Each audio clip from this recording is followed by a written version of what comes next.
Okay, and we are live. Good morning, everyone.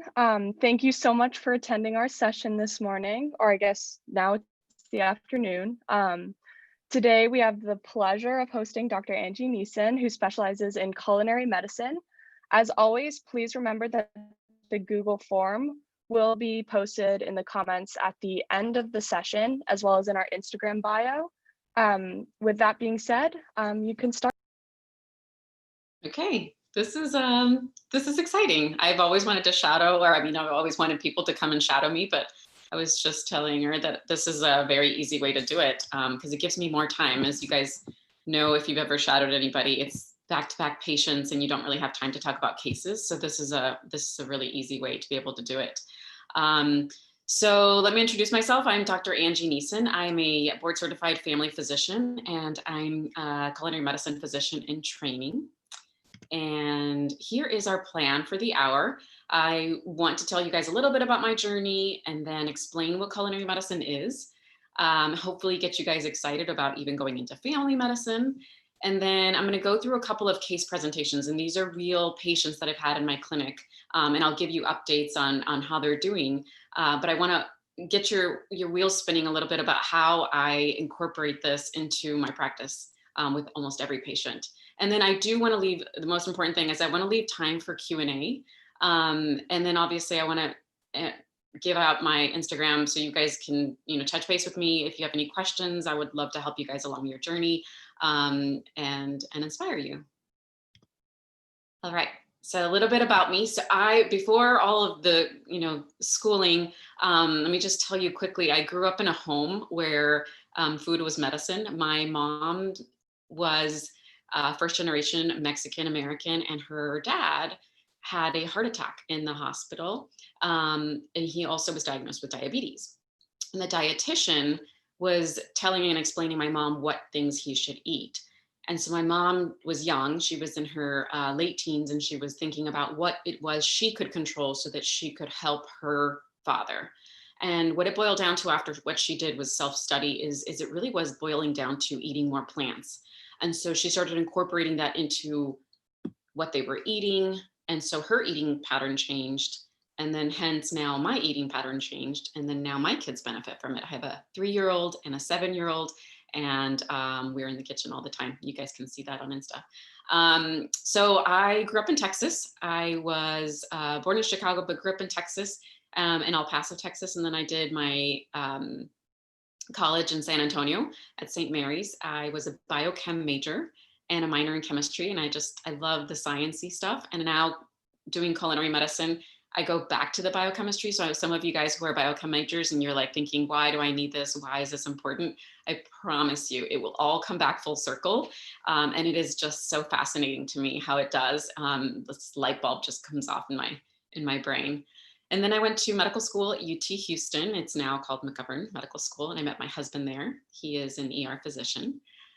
We did our training in Wake Forest in Winston-Salem, North Carolina, which is one of the highest areas of, obviously it's Winston-Salem, so there's a lot of cardiac disease.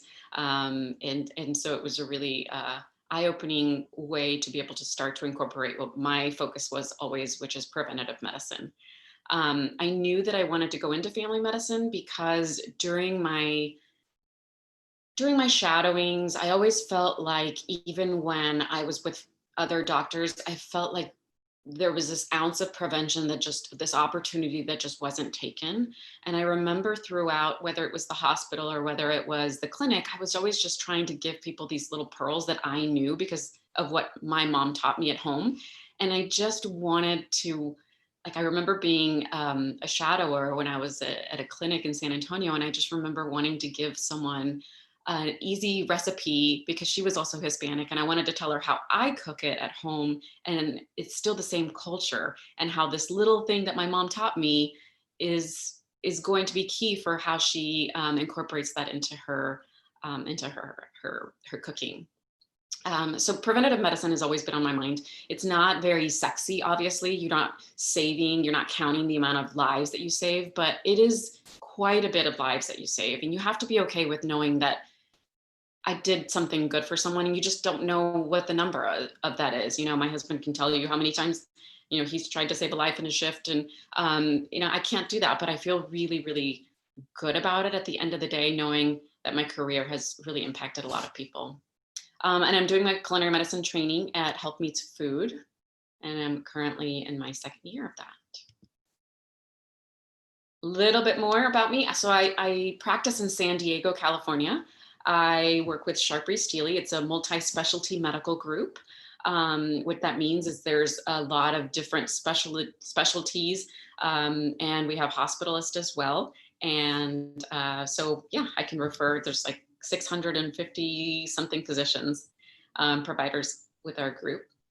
I'm also a co-medical director of an employee resource center. So it's a wellness center for the California public school system here in San Diego.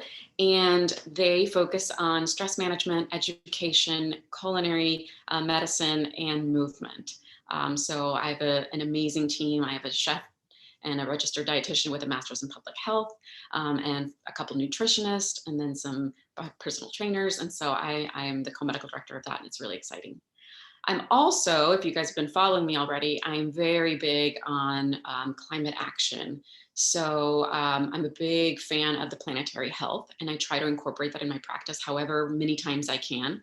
So I'm recently on the San Diego's first Public Health Advisory Council. And what we do is we go to council members who have who are doing legislation, and we go to them and we advocate for our patients, and we try to make a difference. So if most of you guys do lectures, you'll usually see a disclosure page. I don't get paid by the kale or the broccoli associations, which I probably should at this point. And I would love to get some avocados. So from California Avocado Association, should really send me a couple of avocados. But first and foremost, the disclosure here is I am a foodie. I love, love, love food. And I love good food. And the other thing is I really do love family medicine. So I want to, hopefully by the end of this lecture, convince you guys to go into family medicine. And then the culinary medicine portion. So I do say that food as medicine is my third language. So I've learned Spanish, English, and then food as medicine again, because it came from my home.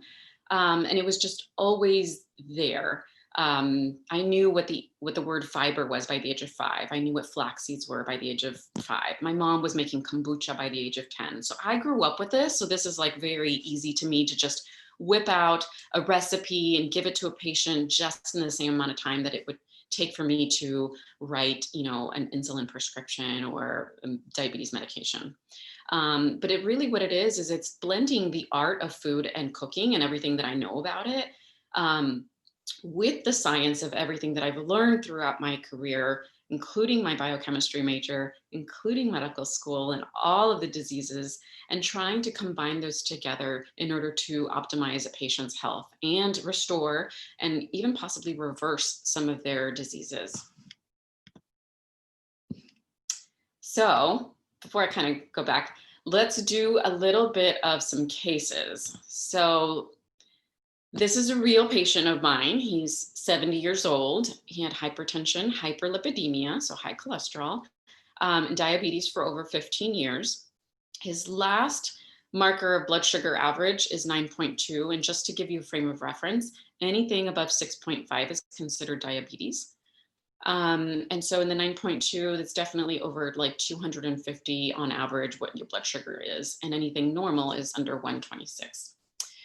Or actually that's pre-diabetes, but anything under closer to 100. And he comes in because he's just tired of being on medications. And I get this a lot. A lot of people are just so tired of taking medications. His dad died at the age of 60 of a heart attack. His mom had Alzheimer's at the age of 80. She died.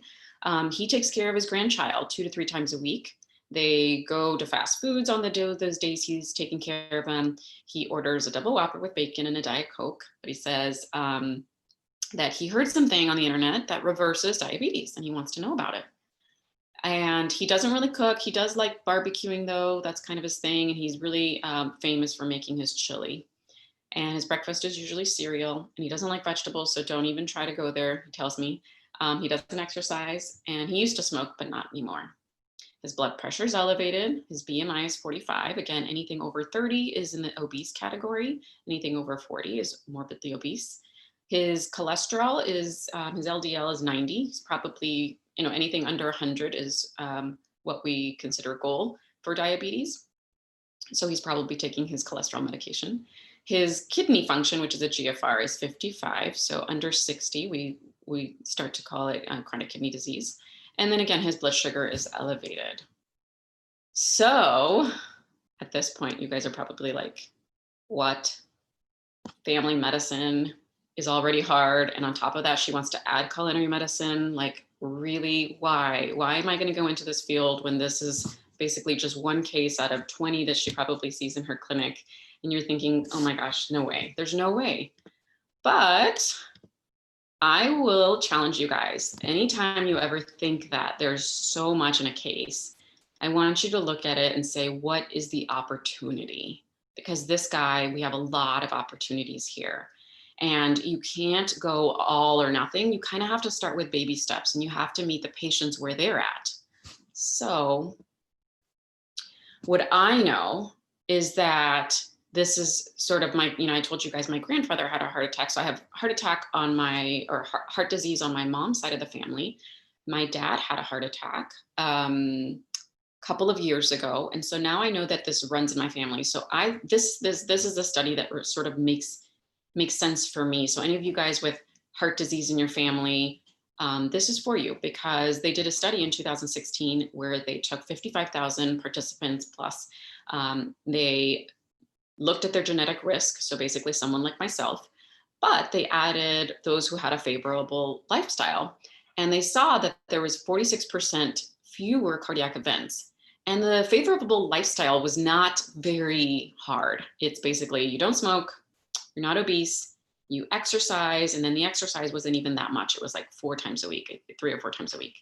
And then a healthy diet, which is basically just more fruits, vegetables, more real food.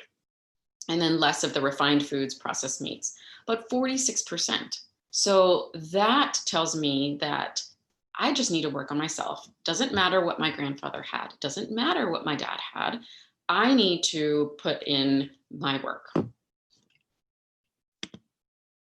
What I also know is that cooking, and we've all been doing a little bit more of it since quarantine, is associated with healthier diets. So when we look at the highest countries that have or the countries that have the least amount of rates of obesity, heart disease, they're always the countries that have more cooking. And it's really not that much more. It's only like 19 minutes a day of extra cooking. So I really encourage people to get in the kitchen and try to put in a little bit of extra time, because that makes a huge difference. And also, because I'm a family doctor, I highly encourage my families to help bring the kids into the kitchen, make it a family event where you're cooking together, because we know that children who come in and they help prepare foods, they consume a healthier diet. And this is a picture of me and my son. He's 7 years old, and he is a little chef in the making. He has a very adventurous palate, and you guys can see that on Instagram. But last night he told me, Mom, this chimichurri sauce, if you put it on top of the salad, it just kind of takes it up the next level. And I thought, who are you? Just 7 years old. So let's go back to the case. So again, we start with small little pieces. So instead of seeing it and saying, wow, I'm just going to put my hands up and just write a prescription for this guy to take another medicine. Remember, he doesn't want to be on medication. He's interested in diabetes reversal. So 3 to 5 things is usually what I say, is try to focus on those things. And then every time you see him, try to encourage those 2 to 3 things and write those down. So what I would do is I would encourage him to, So what I would encourage him is that I would say, you like smoked meat. Sounds like you like the profile of like a smoky flavor when you're barbecuing. That sounds really good. I like that. I like that too. And we kind of talk a little bit about that. And then I'll say something like, have you ever tried, using, smoked paprika on top of your vegetables and grilling those. Or when you make your chili, how about you half the amount of meat and you add more beans? And that gives you extra fiber and it gives you extra plants. You can also put more vegetables in there. So those small things, the breakfast cereal that he has, I would instead say something like, let me teach you about how to read a label so that when you go choose your cereal, how about we can switch over to a different cereal? And if you're not ready for that, we could do half of your cereal and half of this other healthier cereal, and then you combine them and slowly make that change. So little things like that. And then also trying to put that child, the grandchild that he's taking care of, trying to remind him of, that child is going to get older. Eventually, you're going to want to hit balls with him. Eventually, you're going to want to go to the park and run after him. And just going back to the why. Why does he want to reverse his diabetes? Does he want to live longer to be near his grandchild or see him grow up? So I usually make those notes down in my charts just so that I remind myself to always go back to helping a patient along their journey. So let me tell you what I know. I know that the Mediterranean diet is the most well-studied diet. It's been studied for over 4 decades. There's it's a 9-point scale. And if you take these 9 points, even if you just switched a little bit, if you made 2 points on that scale, there's been studies that show that you reduce the mortality, all-cause mortality by 25%. So I just want to inch it over just a little bit. So let's take a look at a study that was really well done as to why the Mediterranean diet has been a really good one. So the Preventative study was done in 2013.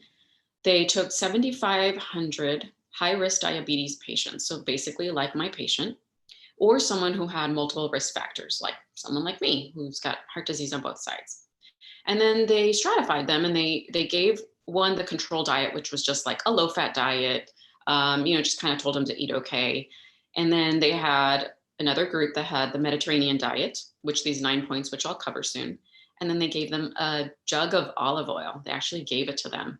And they measured in their blood to see if they actually took it. And then there was another Mediterranean diet with nuts, and they gave them the nuts too. And so they followed these patients over 4 years. And what they saw was that there was about a 30% reduction in overall cause mortality of myocardial infarction, stroke, or death. So 30% decrease by just doing that. They didn't tell them to exercise. They didn't give them anything else other than follow the Mediterranean diet and here's your jug of olive oil every single week. So let's take a look at it. So the Mediterranean diet, again, 9 points. So you get 1 point for adding more vegetables to your day, 2 to 3 cups a day. Legumes, which is like lentils, beans, that gets 2 to 3 servings a week. Fruits and nuts were kind of grouped together, 1 to 3 servings a day. Whole grains, 2 to 3 servings a day. Seafood, twice a week, not really that much. And it's really not big portions. It's less than 4 ounces. Because of the omega-3, we want to make sure that we add some omega-3. So that was for that. And then they made sure that the oils ratio. So basically, we want to increase our unsaturated to saturated. So anything that's liquid. So again, the olive oil, we don't want it, we switch it out for butter. So we want to switch that ratio. So more of the liquid oils rather than the saturated oils like butter, cream, lard, and animal meat. And then obviously less dairy. So in the Mediterranean diet, it's not that they don't really actually use a whole lot of dairy. They use mainly more fermented dairy, so yogurts, but they typically don't have a lot of dairy and fresh dairy in their diet. And then red meat. So again, it's not an all or nothing approach. It's just a smaller amount of lean red meat, and then avoiding processed meat like your sausages, your pepperonis, your salamis, hot dogs, things like that. And then alcohol. So moderation of alcohol, less than 1 or 1 to 2, depending on gender. And what I love about the Mediterranean diet is that there is not this all or nothing approach. There's not like a list of bad foods and a list of good foods. It's just a pattern of how much you eat of each one. And the reason why I think the Mediterranean diet has not really been in the news as much as like the ketogenic diet or any of the other diets is because it's just not sexy. It's not a diet. It's really a lifestyle. You know, as you can see on this pyramid, daily exercise, keep your weight in check. You're eating most of the bottom is you're eating, you know, whole foods. And then you have a little bit where you can go to a party and have a couple of sweets. It's allowed. So for our patient who has diabetes, I also know that this PrediMed study showed that in either of the studies where they did the Mediterranean diet, there was a decrease in diabetes incidence. So again, another reason to recommend it. But that's like kind of scientific-y, you know, like nerdy. I can kind of nerd out with a lot of studies and research. But this is what I typically bring out when I try to explain to patients about eating healthier. I bring out the Harvard's healthy eating plate, and I literally have this in my office all the time. And I say, all right, so this is your plate. Chop it in half, and then you're going to focus on fruits and vegetables, more emphasis on the vegetables, as you can see. We're going to take our healthy proteins and really not consume a lot of them, but keep it to a smaller amount and mainly focus on things like plants, beans, lentils, nuts, seeds, tofu. And if you want to incorporate some poultry and some fish, that would be great too, but try to avoid bacon, try to avoid cold cuts, red meat.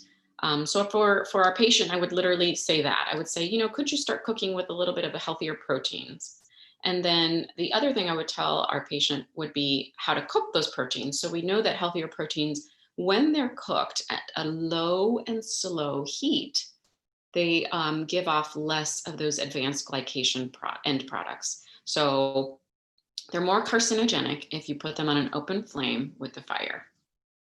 And then I would tell them about the healthy oils. So having him make sure that he cooks with a healthy oil, that's a simple thing. They can easily switch to that.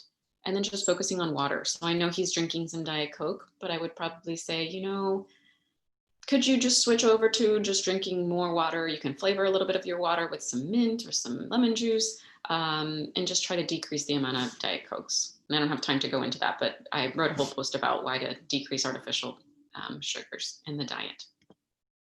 So let's go back to his case. So what would you focus on? So this is what I would say, tell me, Mr. M&M, can you tell me what kinds of things do you like? Do you like potatoes? And usually sweet potatoes, usually people who grill, they kind of like that. They'll say yes. And then I'll say, name another potato or name another vegetable that you like. And sometimes it's like, I don't know, zucchini, or they're okay with certain vegetables. And they can usually name about 2 to 3. So then I'll start to say, all right, well, since you like that smoky flavor, why don't we flavor those vegetables with a little bit of the seasoning and see if you kind of like that a little bit more. And then I always teach about, you know, roasting. So it sounds like you really like the flavor of, you know, crispy food. Have you ever tried roasting your vegetables while you're, you know, it's putting it in the oven, and then I just quickly show them, you put it at 425, you kind of paint it with olive oil, put a little bit of seasoning on that, leave it in for 20 to 25 minutes, and tell me it's not delicious. And so I'll usually give that tip. And then I tell them to focus on whole grains, and we go through a nutritional label on how to read that. And again, maybe I don't have time for all of this, but this is sort of where I would go with it. I would also tell them about the protein flip. So again, it's not using all of the meat, but kind of halving it. So if he's going to be making a chili, maybe adding the variety of different beans to that chili in order to make it a little bit more interesting. The taste is still there, but you're decreasing the amount of meat that he's consuming. And then again, always going back to that kid. Why is he taking him to fast food? We know that if you were to give a child fun toys to play in the kitchen, their culinary memory would actually be turned on. And I go back to this and I say, tell me about a childhood memory that's one of your favorites. And sometimes it'll always be just taking these small moments of trying to consume either making cookies or going to the ice cream store with your grandparent, or it's always something that enjoys, it's a social activity. So what I try to say is, why don't you bring your child in the kitchen? Why don't you just start making some food with him instead of making the fun going to a fast food? Make the fun the activity in the kitchen. Okay. All right, so we're moving on to our next patient. We're in clinic again. So we have a 34-year-old female. She's got 2 kids, a 3-year-old and a 1-year-old. So she's got a lot going on, and she's having a hard time losing weight.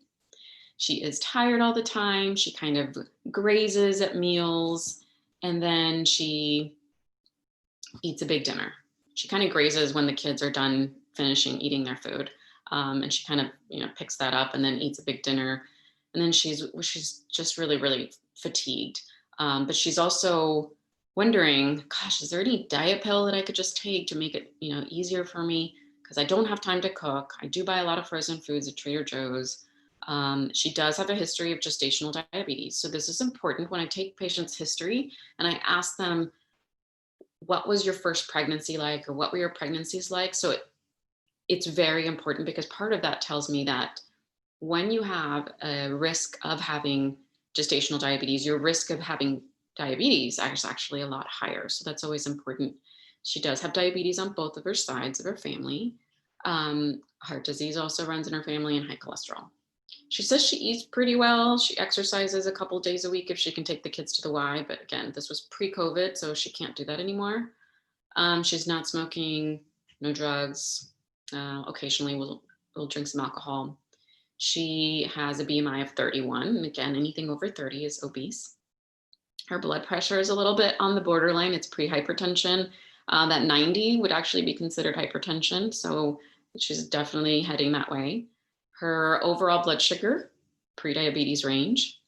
Her cholesterol is high. It's 156. So anything over 130, I start to kind of wonder, what kinds of things is she eating? And then triglycerides. So triglycerides, almost always if someone has pre-diabetes, they're going to have elevated triglycerides. So again, we can reverse that hypertriglyceridemia if we fix her diet. So at this point, you guys are probably thinking, yeah, I don't want to go into family medicine. I don't know why she would even sell it to me.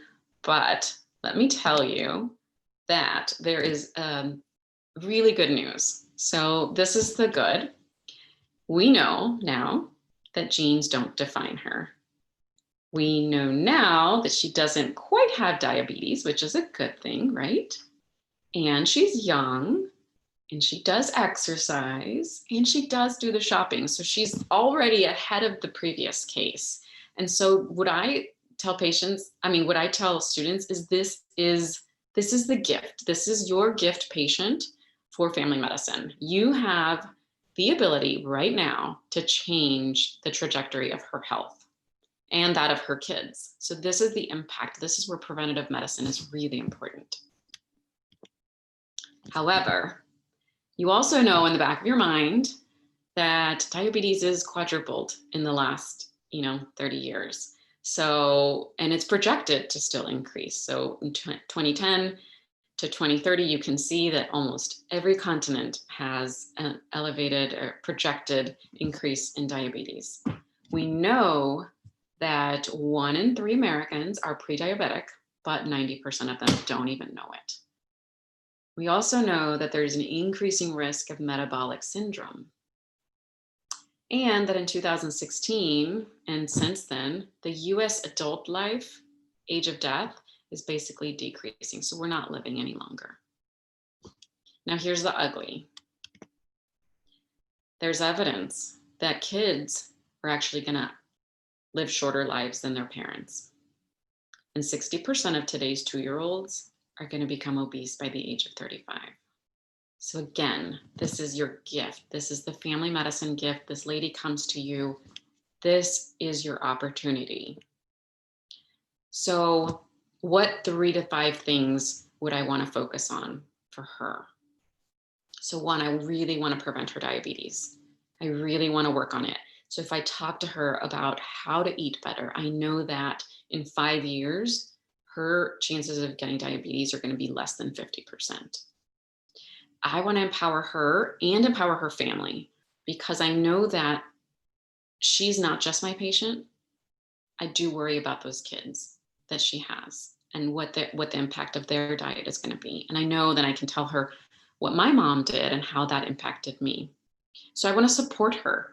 I will bring her in every month. I will do a telehealth visit, because now I know she's busy and telehealth and telemedicine is the way to go. So I will follow up with her on a regular basis to encourage her.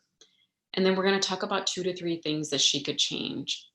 So maybe it's not all going to be, maybe it's she's cooking, and maybe it's getting less of the frozen, or if she gets some of the frozen, also doing some batch cooking, like doing a pot of beans ahead of time, doing some quinoa or some brown rice or some farro, introducing her to whole grains and getting that stuff ahead of time.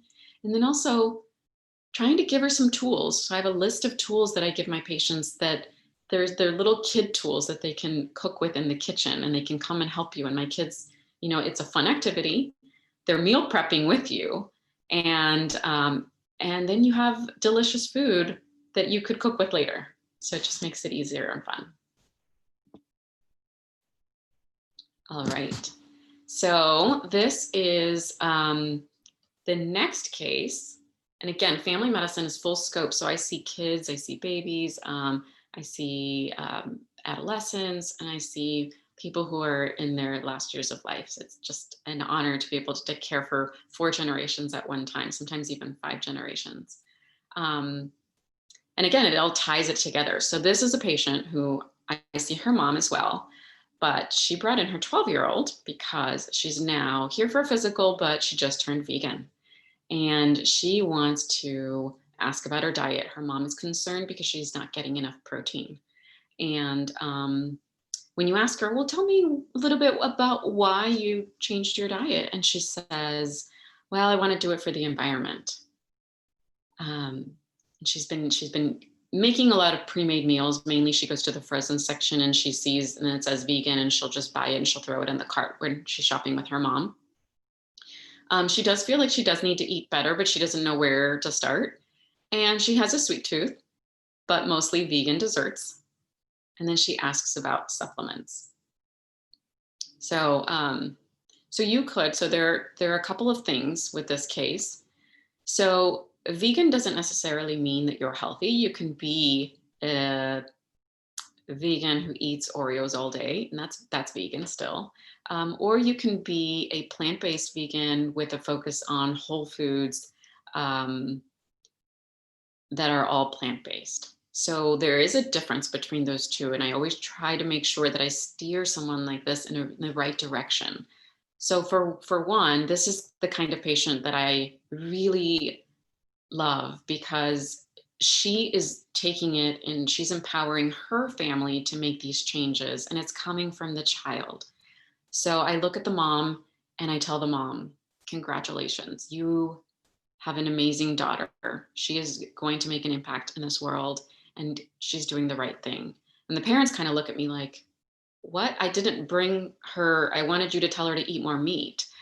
But what I say is we don't need meat in our diet, and she's doing the right thing, and we need to encourage her. So this is a special patient that I know usually is like what I call my wellness ambassador, because what they do is they take 2 to 3 people to change their minds, and then 2 to 3 people. And so now you've got grandma who's eating a little bit more plant-based. You've got mom, dad, brother, sister. So these are really, really special patients. So I always try to be there for them and make them do it the right way. So I would say, all right, well, let's get you cooking a little bit more. And then I'll turn in some recipes. If she's on either Instagram, I'll have her follow me for more plant-based recipes. I'll gear her in the right direction so that she can start to do some easy things. Because again, this is going to be second nature for her. And the quicker she learns this, the more impact and ripple effect you're going to have on the rest of the people that she inspires, right? So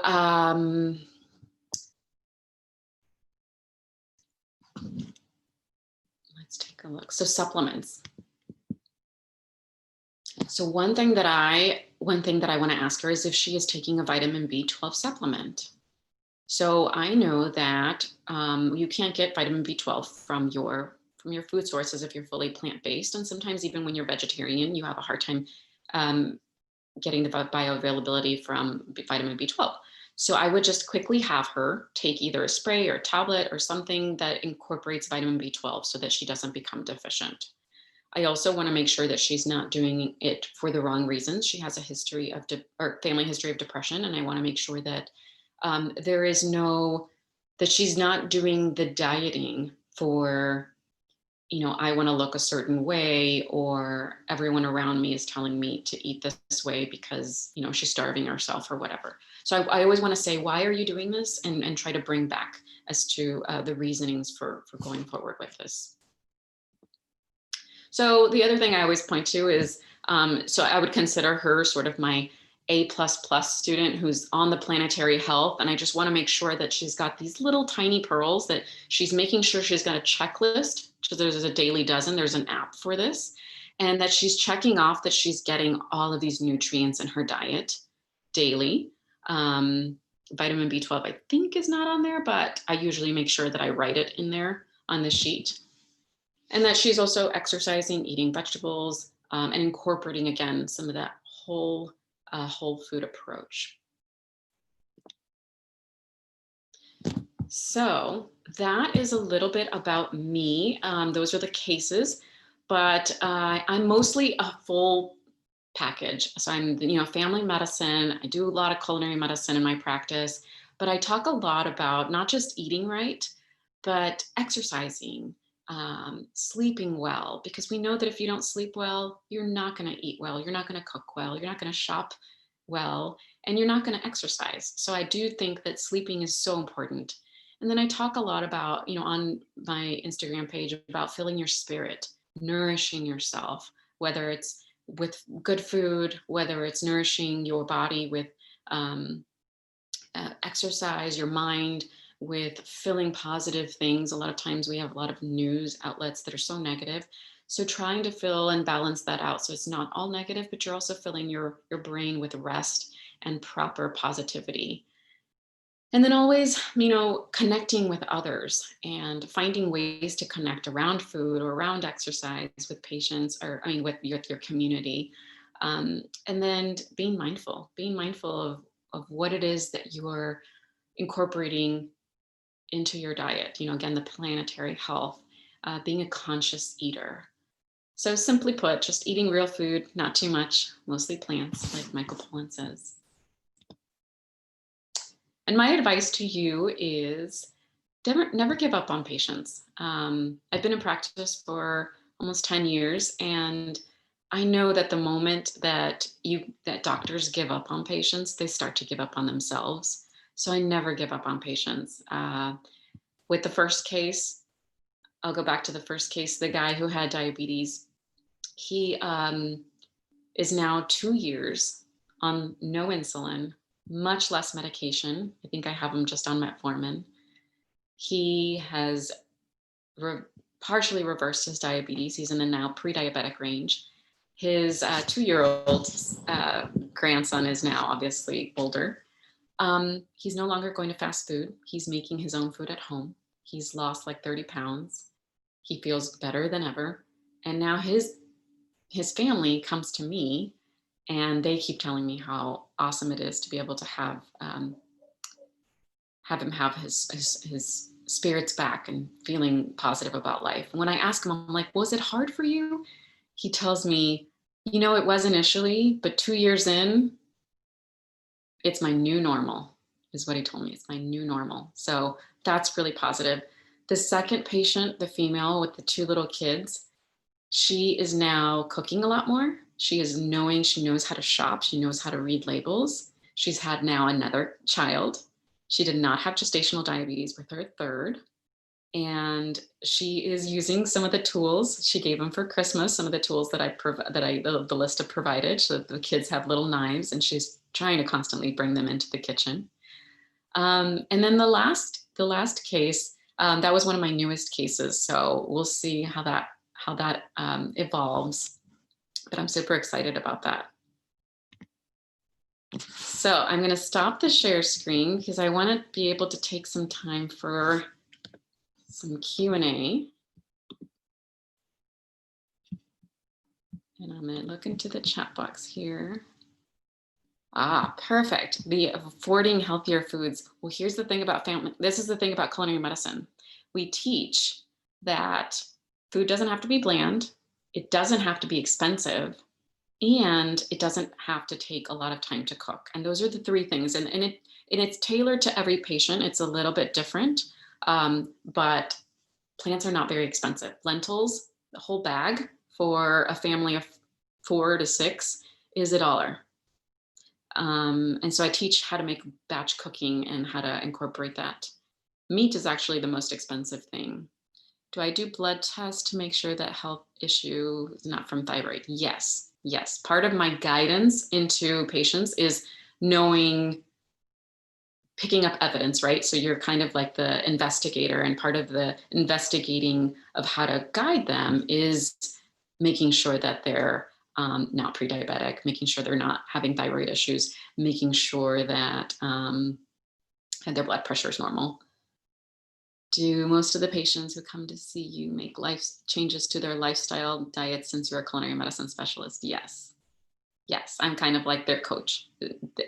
What they tell me is, Doc, you're constantly on my mind. You're like this little person that sits on me anytime I go to eat. You're like this little person who tells me, eat more vegetables, eat more plants. My thoughts on dietary supplements, do they really help? Food before supplements. And it's patient dependent. There are a couple of supplements that I recommend only for certain patients, but most of the time, get your vitamins and get your nutrients through food. How often do you encounter mental health issues related to food? A lot, actually. So mental health is huge around food because there's a lot of stress eating. 30 to 40% of people a week stress eat. And again, everybody is a little bit different. I don't know if it's stress eating versus emotional eating. So we do talk about mindfulness, and I talk a lot about meditation and mindfulness around food. So whether it's you're chopping your vegetables and you're mindfully creating your food, whether you're putting it on a plate and you're making it beautiful, sort of being mindful and engaging your 5 senses. And cooking is one of those best meditative practices that I have people incorporate because it engages their 5 senses, and it gives them that time, and it gives them that pause to slow down. The recommendations for exercise. So usually I mean, depending on where they are. So I'd never say full circle, like go 150 minutes if they're not even exercising at all. So if they're not exercising at all, I usually say, hey, let's start with 7 minutes. Can you do the 7-minute app and just have you exercise? Can you do a couple of lunges while your pasta water is going? Can you do a couple of squats in the kitchen? Hey, while you're browsing social media, did you know that you can walk around your kitchen island? So things like that. So small exercise. And then obviously if someone is exercising already, making sure that they add in some weight training for their bone health, at least twice a week. Can you talk a little bit about how you handle patients who refuse to eat certain foods, vegetables, like picky people? Yeah, so keep trying. I spend 20 minutes. I spend probably more than 20 minutes with each patient. I probably always run over, and my patients know that, but I feel like it is important, and obviously I talk really fast, but I feel like it's important to spend that time to educate, because again, it is an opportunity. It's such an opportunity. So vegetables with kids who have autism and picky food, try it a million different ways, roast it, pickle it. I mean, you never know what kids end up liking. Just don't give up is what I tell parents. Don't give up. What do I do if a patient is resistant to lifestyle changes? That's a good one. So I always ask why. I mean, a patient, I honor the reasons if they don't want to change. And I have some patients who say, Doc, I'm done. I'm done with life. If I died tomorrow, I'd be okay.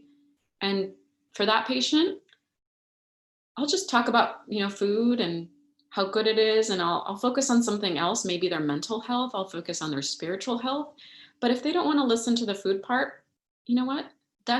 I honor their wishes. So I try to figure out why it is that they're resistant to it. And then obviously screen for mental health, because sometimes people are so depressed they don't care about their health. My daily schedule. So what does it look like? Okay, so 3 days a week I'm in the clinic, and 2 days a week I'm doing the co-medical director. So what my day looks like. So I see a patient every 20 minutes. I do some physicals. I do some long-term birth control and injectables, or I place IUDs. It's always very different, but it's basically a family medicine practice, and I infuse culinary medicine into it. And then on the days where I teach with the co-medical directorship, we do classes. So like this week, we're doing one on hypertension and how to reduce your blood pressure with food. What are your thoughts on keto diet?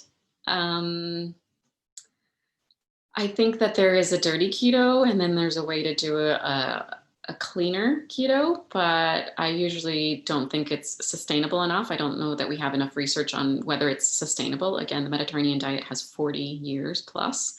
Keto diet, we don't have enough on it. But I think always, bottom line, encourage more plants, which are friendly in the ketogenic diet. Do you think we should incorporate more nutrition? Yes, absolutely. Medical school should incorporate it. I feel lucky that I had it through my parents, and my mom was able to give that to me, and I had the biochemistry background, and nutrition has always been a part of my life. But I think I'm very different from a lot of my colleagues who don't even know what a cruciferous vegetable is.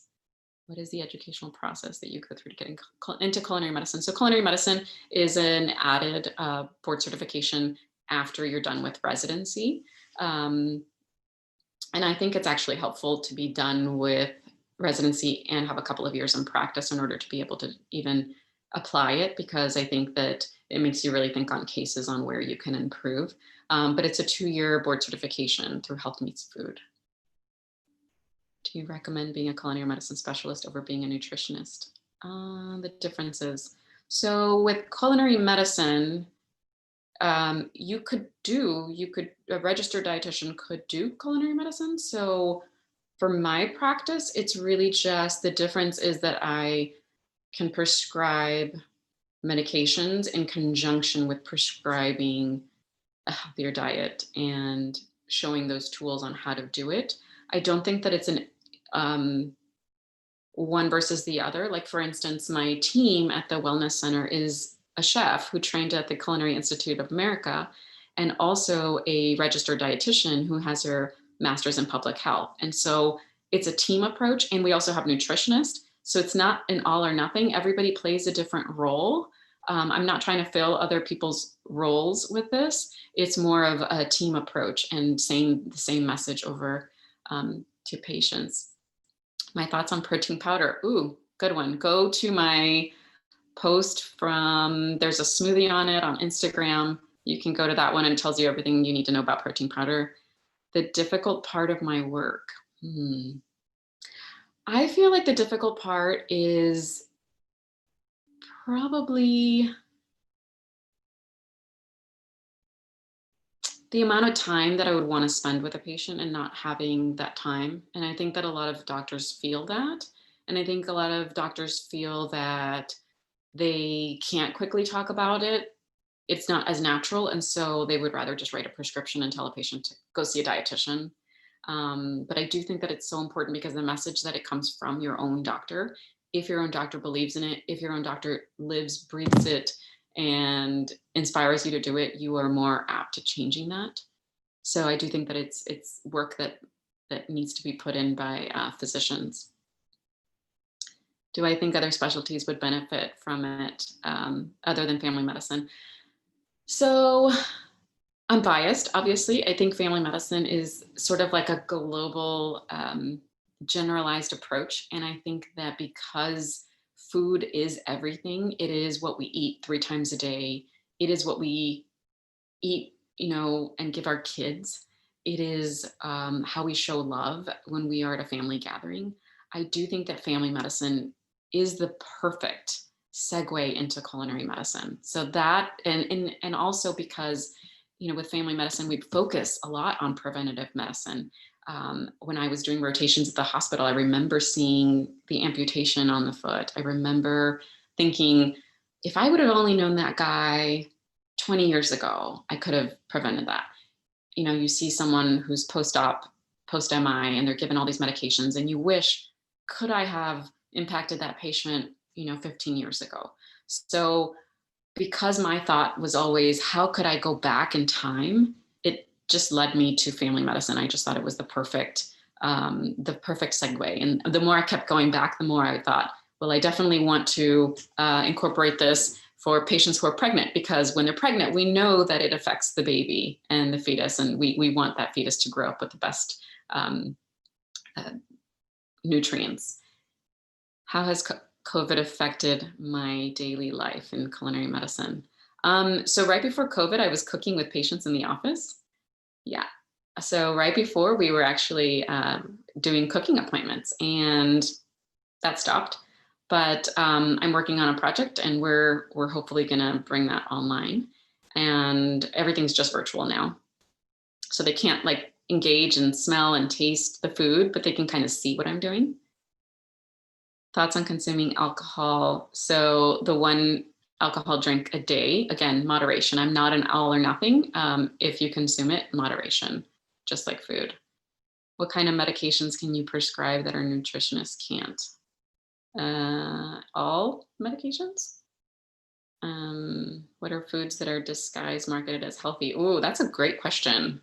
So yes, I was just talking about this with a patient who said, hey, Dr. Neison, now that you showed me how to read a nutritional label, cauliflower pizza is not that good for you, huh? And I was like, bingo. Yes, you're right. So cauliflower pizza is a perfect example. Or like, for instance, some of the processed vegan sausages that are out there. I mean, they have a lot of sodium and they're processed again, right? So yes, it's okay to consume them, but not every day. And then again, with the cauliflower pizza, it's filled with a bunch of things. And of course it'll say like, gluten-free and yada, yada. And it's not as healthy for you if you just take a look at the back of the labels. So I always encourage my patients, and I teach them how to read a label so that they are smarter than the marketing companies. When you make these diet plans, do you take into account alcohol and tobacco consumption? Absolutely. Yeah. I mean, we won't really talk about diet plans until we can talk about, more importantly, what other unhealthy habits people are doing. My thoughts on intermittent fasting. Yes, I have a post on this as well. Kind of scrolled back. I'll put these all in my stories so that you guys can link to them quickly. But yes, my thoughts on intermittent fasting, fantastic. I recommend it a lot with my patients who have high blood pressure or prediabetes. There was a study that was done in 2018 that showed that with intermittent fasting, usually shifting it toward the beginning of the day, that you could reduce your blood pressure with just intermittent fasting after 5 weeks, equivalent to a medication.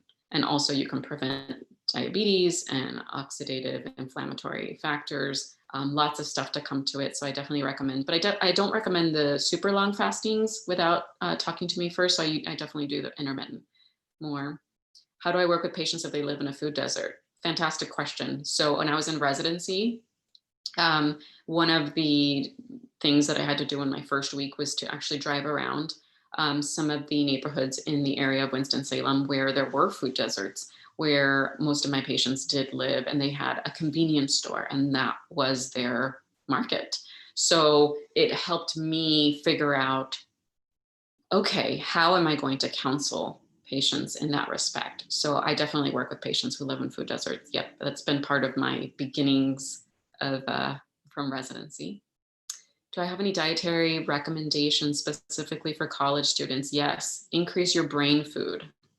Brain food, start to incorporate more omega-3s, more berries,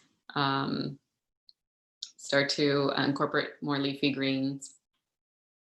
What are some things to look at when reading a nutritional label? So my favorite thing to look at when reading a nutritional label is the F word, fiber.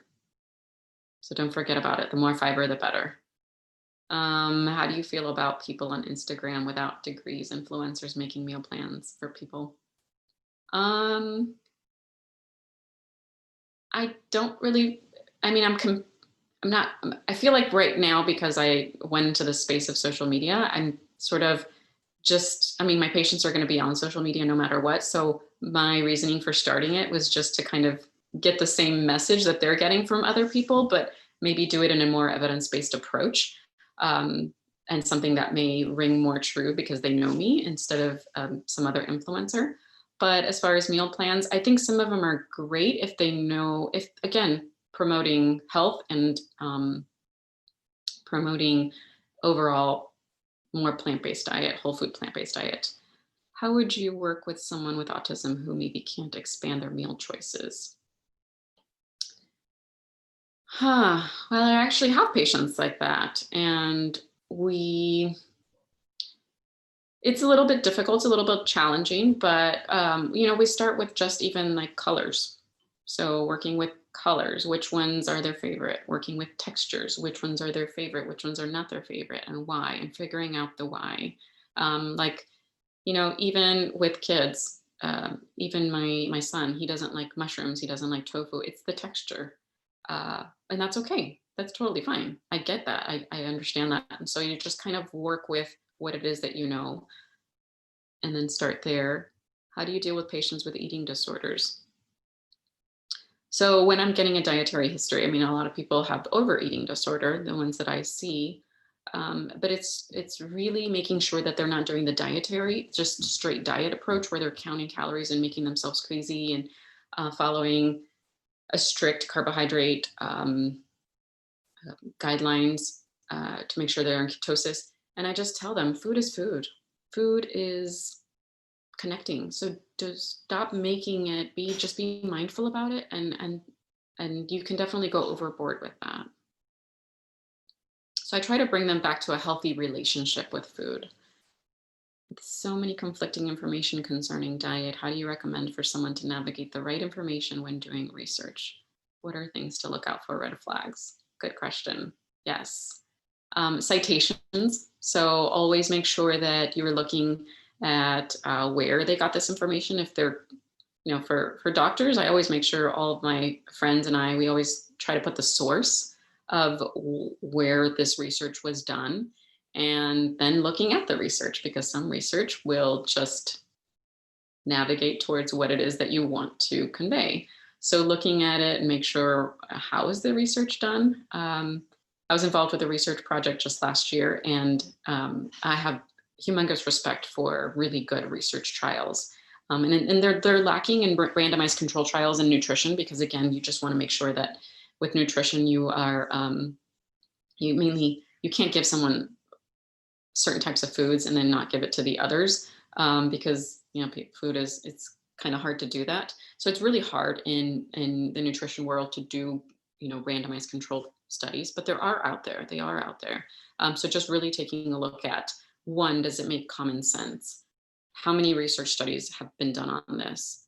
How sustainable is this? Can someone do this type of eating pattern? Like, for instance, the intermittent fasting, after that 5-week study, almost all the participants signed up and said, I'll just keep doing this because it was easy. So again, make it appealing, make it easy for people. What do you think? Oh, red flags as far as research goes. Obviously, if it's funded by some kind of a company, like the Dairy Council has a lot of money, soda companies have a lot of money, the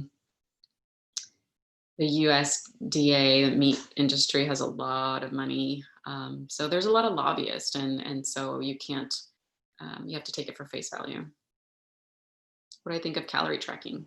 So calorie tracking is a good idea. I was actually just talking to the chef today, the chef that I work with, because we were talking about whether we should put it on a nutritional label if we make a recipe.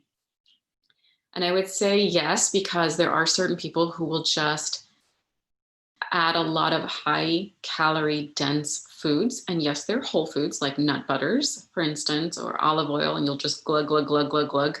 And, if you want to lose weight, depends. If you want to lose weight, you need to start tracking a little bit of being intentional about it. And part of culinary medicine is making sure that you are being mindful of how much oil and what kind of oil, being mindful of salt and how much salt, being mindful of sugar and what kind of sugar, or maybe not what kind of sugar, because all sugar is the same, but being mindful of how much you're adding. So you want to make the food taste delicious, but you also don't want to overdo it.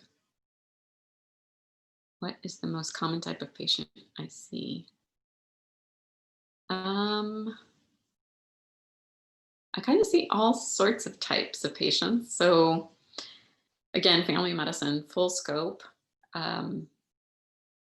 Everybody's on a different journey. I'm in a perfect practice in San Diego, in the middle of San Diego. I see patients who are well-to-do, who are following a typical, plant-based diet, and they need, like my third case, they just need a little bit of extra fine-tuning. And then I have patients who are culinary illiterate, what we say, their literacy level of culinary medicine or culinary skills is very low. They think that cooking is putting something in the microwave. They don't own any pans at home. And so again, the challenge is what's awesome about culinary medicine is that you can meet a patient where they're at.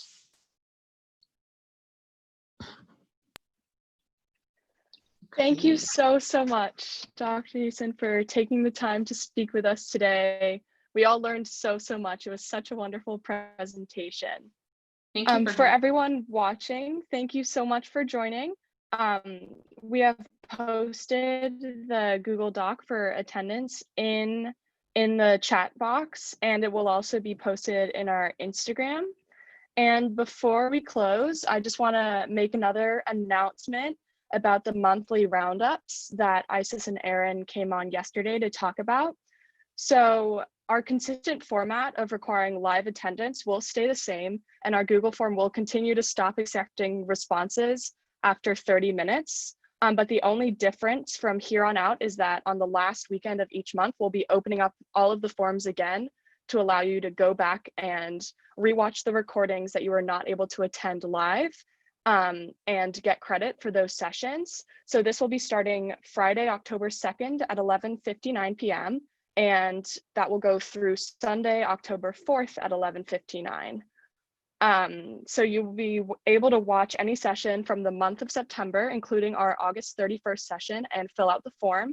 The summary in these later viewings will be longer though. You'll be required to write at least 10 sentences. However, for the live forms, after each live session, they will still stay as 2 to 3 sentences.